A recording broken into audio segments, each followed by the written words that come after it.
Hi, I'm Tessa, a veteran educator working in the field of special education. And I'm Kim, mom of two autistic boys and a late diagnosed autistic person myself. And welcome to Totally Over the Spectrum, where we dive into embracing autism through understanding and support. Welcome to episode 20, where we discuss autism and food. And are they just selective eaters or picky eaters? You know, this is a weird topic, really, Okay. because you think of most kids as being sort of fussy eaters, or a lot of kids, right? Until I started looking at the numbers. And, all right, let me start at the beginning. We're going to talk about what is selective eating, how is it different for autistic people, when does it become a problem, and what you can do about it, some suggestions, some strategies. So I'm sure we've all heard the term picky eater or fussy eater. So I like to start with the definitions that we're all on the same page when we're starting. Okay.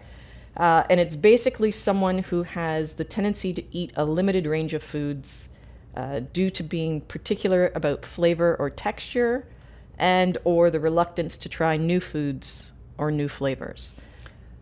So now we're looking at not just, the different senses getting involved. We're also looking at the psyche, because the reluctancy to want to eat is more of a psychological battle versus a sensory or engaging of the senses battle, right? If you go on the internet and you look up picky eaters for kids, you'll find lots and lots of pages out there and influencers out there who are talking about how to feed fussy kids, and a tremendous amount of conflicting advice about what to do. And for parents, you feel like you're a bad parent when your kid is not eating properly. Like you feel like a failure, you feel like it's your fault, and it isn't. So I really want people to know that they're not alone. There are lots of kids out there who have selective eating, and I'd like to hear about people's experience in the comments if they want to leave us a comment about it, because I think the more we share about it, the more we can help each other with it. Absolutely. And shout out to our viewers, and thank you very much for your suggestions and comments.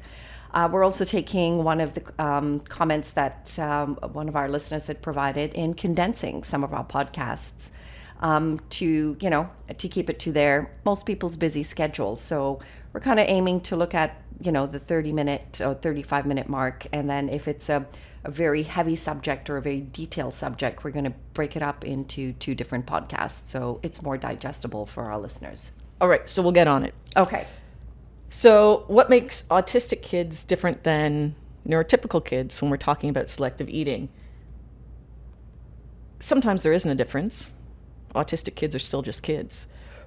But it's more likely to occur in autistic children, and the statistics were just insane. It's like 5% of neurotypical children are picky eaters, and 70% of autistic kids are picky eaters. And it's often the intensity of the dislike or the aversion for the autistic kids that's different. Like a neurotypical child might not like a certain taste or texture, but for an autistic child, it's an entire sensory overload. And it could be the taste, the texture, the smell, the color, and it's not limited to autistic children. It could be an adolescent, autistic adult. Like, this isn't always something that you outgrow. No, I agree. And it doesn't just impact those who are level 3 more than level 2 more. It impacts every level that you possibly have. And like you said, it's lifelong. And yes, you can build in strategies in order to be a little bit more tolerant towards it, but you're never going to get over it. I mean, I was a picky eater. My son Alex was a picky eater. My son Peter is a picky eater. So I feel like as I got older, I became less picky. And Alex, as he got older, he became less picky. And we're both level 1, lower support needs. But Peter is really struggling with food. And He's level 3, so he has higher support needs. I don't know if that's a correlation. It just happens to be the way it is in my family. But he didn't start out being a picky eater. He used to love food, like absolutely eyes roll in his head when he ate, until he was about 3. And I think that's a magic mark for most kids when parents start to notice that they start to become picky eaters. And I think that's across the board, whether you're neurotypical or neurodiverse. So I think for some reason, I think there needs to be or research out there, or we need to look into the research that's available and in wondering why that magic mark around about 2 to 3 years of age, where the little taste fairy comes and goes, oh, here we go. There's really no definitive way out there to determine whether or not someone is a selective eater. There is no sort of baseline for that. But we can talk about how do you know when it's a problem? Okay. We always look at the research. Like, you do your research and I do mine. And my go-to is usually the UK or Australia, because they are about 10 years ahead of us in across the board research on a lot of subjects. And one of the baselines that they use is any food item, doesn't matter, as long as it's over 20. If it's under 20, that's when you really need to look at intervention of some kind. So what I looked at was I went to the DSM-5, the Diagnostic and Statistical Manual, because there's actually a diagnosis of ARFID, which is Avoidant Restrictive Food Intake Disorder. And just because you're a selective eater doesn't mean you meet the criteria for this, but the criteria for this I thought was really important, and that is when it impacts the health and well-being of a person. So you have nutrient deficiency, being notably underweight, social anxiety, like the embarrassment and shame from your limited eating. Like you can get anxiety from having to go over to someone's house for dinner, or go to a potluck, or go to a wedding, because you just don't want to deal with the stigma that's associated with your limited dietary intake. And there is an emotional component to eating. There is. I'm so glad you brought up, because there is there's also a symptom called PECA, which is which I do see quite often in the education field, where kids, because of the emotional aspect of it, will eat anything. So it is a disorder where kids eat non-edible items. So, and that to me is a really big, issue that I am very hyper focused on when I do have to work with a student that has that. Yeah, Peter definitely showed symptoms of pica when he was younger. Like he went through a phase where he would just chew on anything that was wooden, and he was teething at the time too. And I was like, I think little beaver here enjoys wood for teething for some reason, but he would put anything in his mouth except for food. And he was at daycare when he was really young as part of what the developmental pediatrician said, hey, it's a good idea to socialize and that sort of thing with his diagnosis, and let's put him in daycare to get him ready for school. And the daycare used to make their own fresh, hot meals for lunch. And it happened to be at the time when he was turning 3. And I didn't know if he stopped eating because he was in a different environment and there was different food and that sort of thing. The lady who made the food was really sweet, and she gave me all the recipes. I could try it at home to get him to eat at home, and he just stopped. But I did go to daycare to pick him up one day, and he's sitting there eating Fun Foam. And I was like, oh my goodness, like you can't eat that. And the woman who worked there, a younger woman who worked there, was like, she sort of laughed it off, and she goes, oh, it's non-toxic. And I'm stunned in the moment when I hear stupid things, right? I don't know how to respond to a comment that I consider to be extremely stupid. And I feel like I just need to go on a small rant about non-toxic and what that means. Like, that is not a regulated term. Non-toxic is substances that in small amounts generally cause no symptoms to small symptoms, right? And small symptoms could be nausea, vomiting, diarrhea. And even though a product is labeled as non-toxic, it can still pose other dangers like choking hazard or bowel obstruction. It doesn't mean it is safe to eat, Yeah. right? Sorry, thank you for my rant. No problem. And then other things happened at daycare that I eventually took him out of it. And I can't really talk about that because other people were involved and I want to be respectful of privacy. But he was not treated as well as he could have been. And being non-speaking, you rely so heavily on other people to, like, you put a lot of faith in people, a lot of trust in people to take care of your child. Like, this is a hard road to go down. So when they are somewhere and they're not eating, and you have to leave them with people, and you don't know, right? You don't know how they're forcing food into them or how they're pressuring them to eat. Like, pressuring someone to eat is not a good strategy. That's not effective. So I'd like to talk about some strategies that might actually work.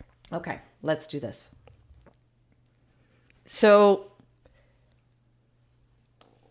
I was put into contact with a nutritionist at Sick Kids in Toronto, and we made sure that Peter had extra vitamins, he had extra calcium.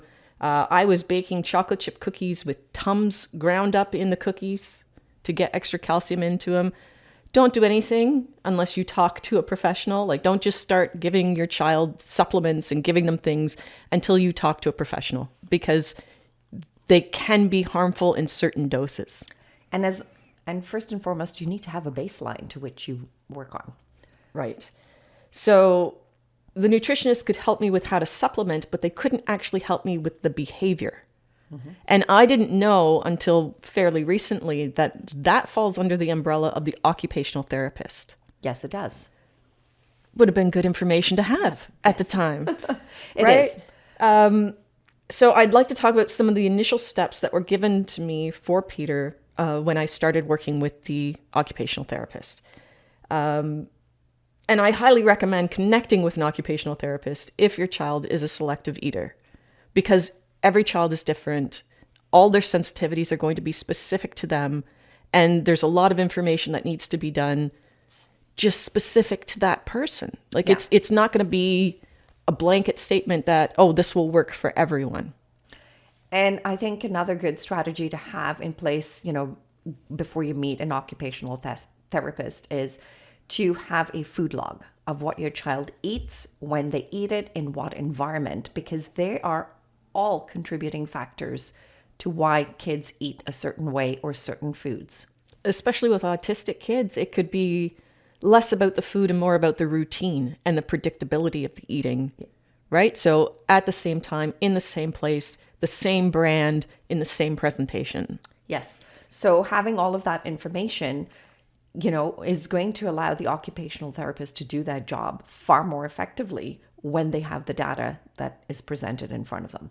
Right. And it is a great place, especially if you're on a wait list for an occupational therapist. You can get started at this point on your own by making that list. So the list, usually you're going to break that down into preferred foods, a list of preferred foods, a list of sometimes foods. And then the other thing was a list of non-preferred foods. And I didn't do that last one because that didn't make sense to me. I'm like, well, that's pretty much everything else, non-preferred. Right? So preferred foods, sometimes foods. And the list should be detailed. So it's like, you don't just put he eats apples. It would be he eats Royal Gala apples, not sliced. Has to be whole. Right? That's important. And then the next part of that list is, once you have your list of preferred foods and sometimes foods, you write down the texture of each of those foods. So the apples would be crunchy, juicy, and firm. And sweet. Well, that's the flavor profile.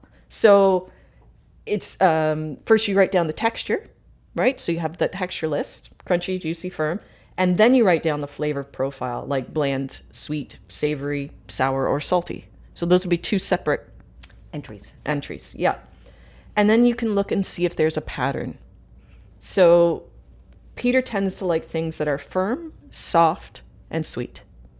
And once you're armed with that information, if you want to introduce a new food, you find a food with that profile, and you're more likely to have successful, to be successful in him eating that.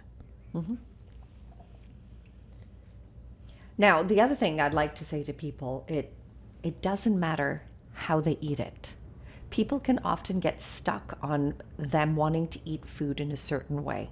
And a lot of times you see that kids like to explore food with their fingers, right? It's a sensory motivating engagement. So allow them to explore it with their fingers, because they need to manipulate it. They got to see what it is. Is it safe? Is it going to, in their whole process of determining whether this is an edible item or not, you're just going to have to allow them to do that. And then be neutral. If they do, take a taste of it and stuff, my response most of the time is, I'm not going to praise it, because sometimes if you praise it, it's just like, oh, it's too overwhelming for them. So, and I'm going, especially with Peter, I would go, okay, well, finish it off. Let's go. Come on. Peter happens to be particularly adverse to praise. If you want to turn him in the other direction, you praise him, right? Because he doesn't want to hear it. Yeah. So you have to know your child, right? Whether they do well with praise or they do not do well with praise. And maybe it's not just about touching the food. They might need to smell it, to play with it, to lick it. All of those things are success. Yes, they are. So right? Just give them the time to do that. Just give them time to explore. It is a slow process. It is not going to happen overnight. It takes months. Sometimes it can take years. It's as fast as they're able to go. Introducing a new food should be done at the same time every day, so you have that routine built into it. And modeling it, right? You've got to modeling is going to be one of your best allies.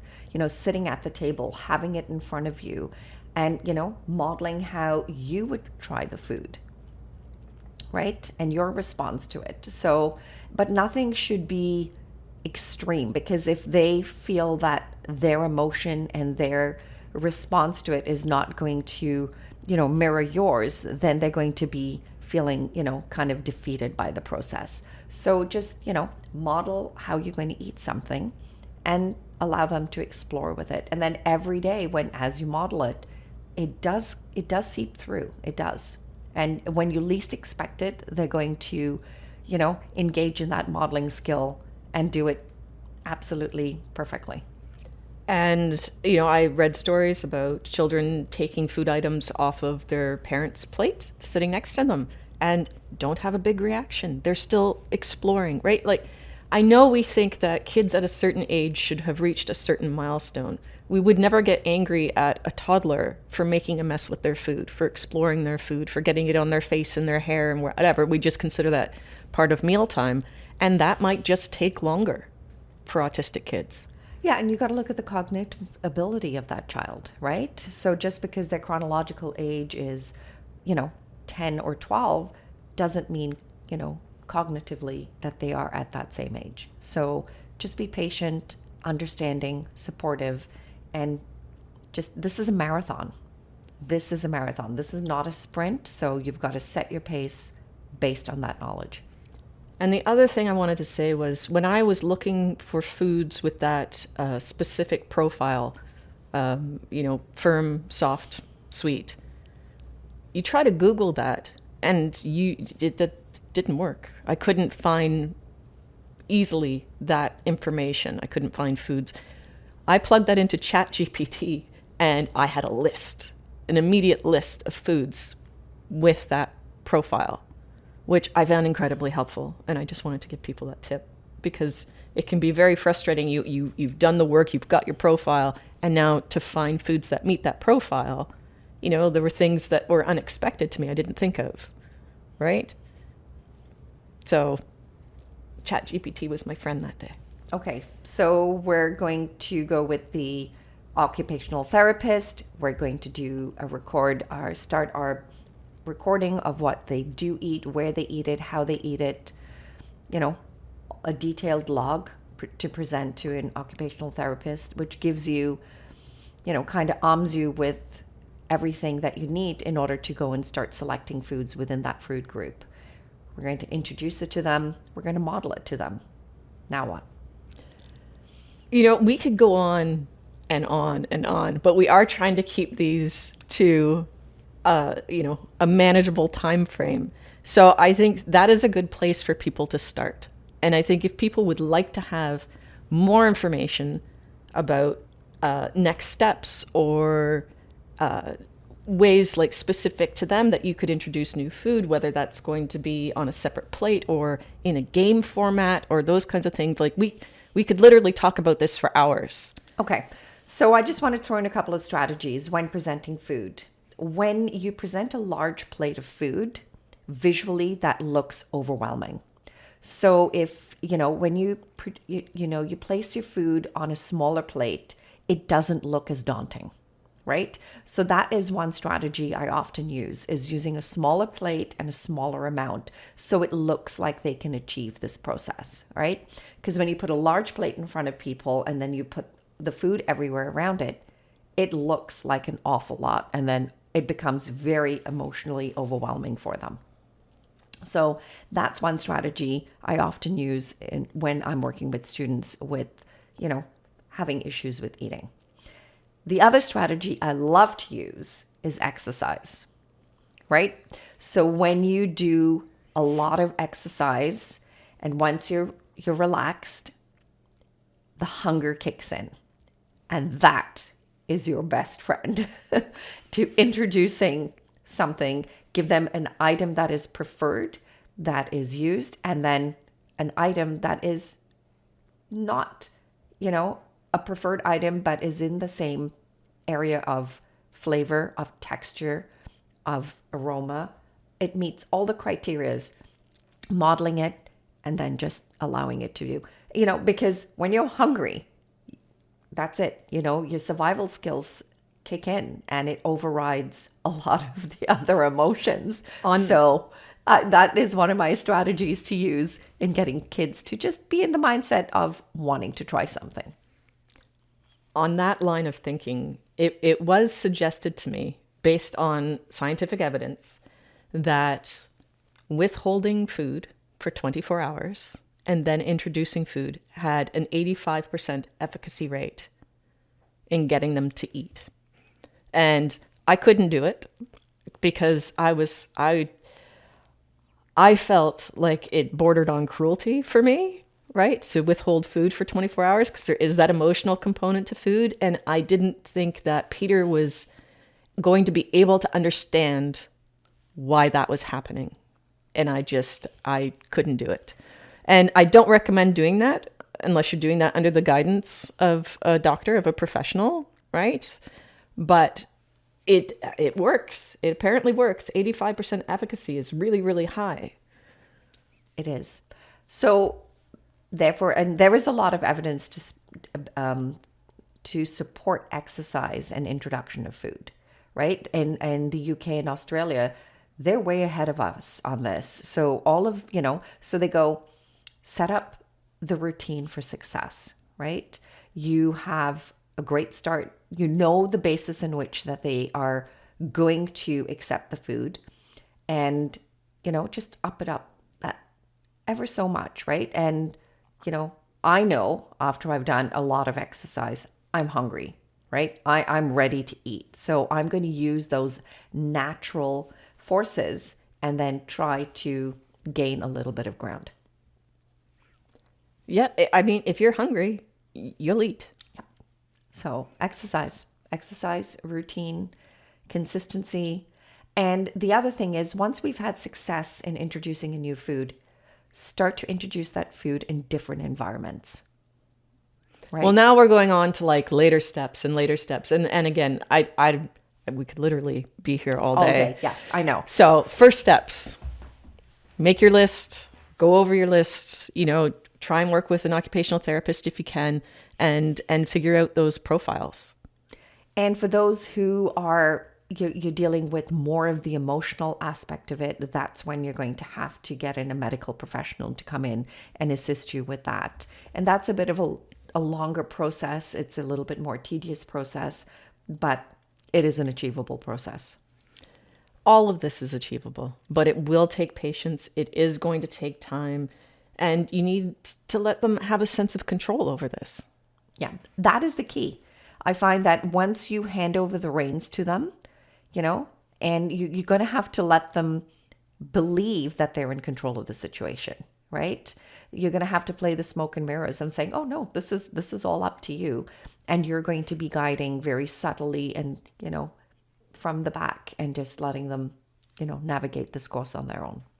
Yeah. I mean, with Peter, I can't put everything on the same plate, right? There's no touching of the food items. So and if I try to put things on the same plate, he will take them off and then they will not get eaten no matter what. So one thing on one plate, other things on another plate, or just off to the side or whatever. And to me, having everything on the same plate is not a battle that I need to fight. As long as we are getting what we're supposed to be getting, that doesn't matter to me, right? Hopefully one day down the road, sure, that would be great. But if it never happens, it never happens. Yep. And for those that is a common trait, right? So of the foods not touching is a very common trait.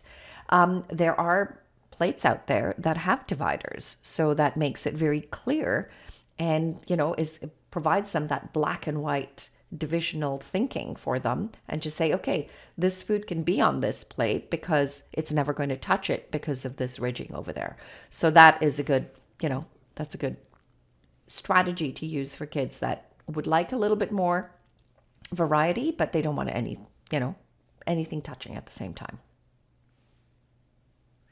So if anyone has any specific questions, love for you to leave it in the comments. If anyone wants to share some of their personal stories and what worked for them, also please leave us a comment. That would be amazing because like you and I said, we can go on and provide a lot of information. We're providing the baseline right now, and all of this is a scaffolding process, so we start at the base. The success of one is the base of the next. So please do share, and we would love to be able to provide everybody else the wealth of knowledge that's out there. The other aspect of food is, food is here to fuel our system, right? So when we are not adequately fueled and our bodies are now impacted by a lot of this, it affects our sleep, and it affects our energy, and it affects how we do things everywhere else. And I find a huge correlation between that and not being able to sleep properly, right? So I think that would be a great episode to chat with on for our next one on on having sleep issues. Yeah, there are a lot of autistic people with sleeping issues. So that's a good topic to talk about. Okay. And guess what? And we're keeping it well between our 30 minutes. Hey, look at us go. Yeah. Okay. Well, till the next time, have a great day, and we'll see you soon. We'll see you then. Thanks for tuning in. If you know someone who might find this episode helpful, feel free to share. Also, check out our website and socials linked in the description.